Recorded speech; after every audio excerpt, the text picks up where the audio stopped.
Mr. Speaker, the international best practices is to charge VAT on all goods and services, and especially those that have undergone some form of processing.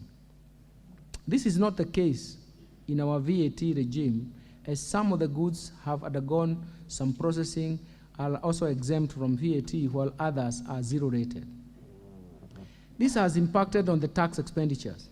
In order to bring down the tax expenditures and also align with the international best practices, I propose to the National Assembly to rationalize goods and services in the first and the second schedules of the VAT Act by transferring some goods and services from zero rating to exempt status and from exempt status to taxable at the standard rate. Mr. Speaker, over the years, the petroleum products have received preferential tax treatment, gradually transitioning from exempt status in 2013 to 2018, and 8% at VAT from 2019 to date. This is irrespective of the fact that suppliers of petroleum products claim other input tax at the general rate of 16%. Which means that the government has been sharing the burden of the input tax with business by subsidizing the difference of the general rate of 16% and the preferential rate of 8%. As a result, these practices and outcomes, the oil marketers have been in perpetual credit position and not paying VAT to the exchequer.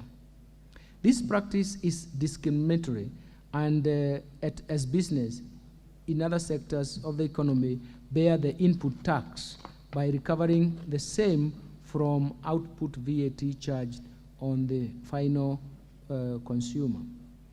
Mr. Speaker, on reviewing the VAT rate on petroleum products to the standard rate, such business would at the onset recover the VAT credits that they have been carrying forward over the years, and government would end up correcting the VAT after some time. Mr. Speaker, if the anomaly is not corrected at the earliest stage, the buildup of credits will continue to increase, and should the government seek to charge VAT at the standard rate in the future, it would take years for the government to collect the much needed revenue from this sector, since the credits have to be exhausted before businesses start paying VAT.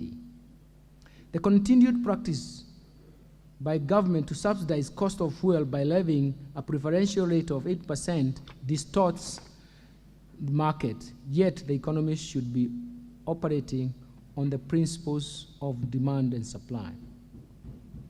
Mr. Speaker, in this respect, I propose to the National Assembly to amend the VAT Act to remove the preferential rate on the petroleum products so that the products will be subject to the standard VAT at 16%. Mr. Speaker, the brew economy remains largely untapped despite its huge potential. This is particularly due to low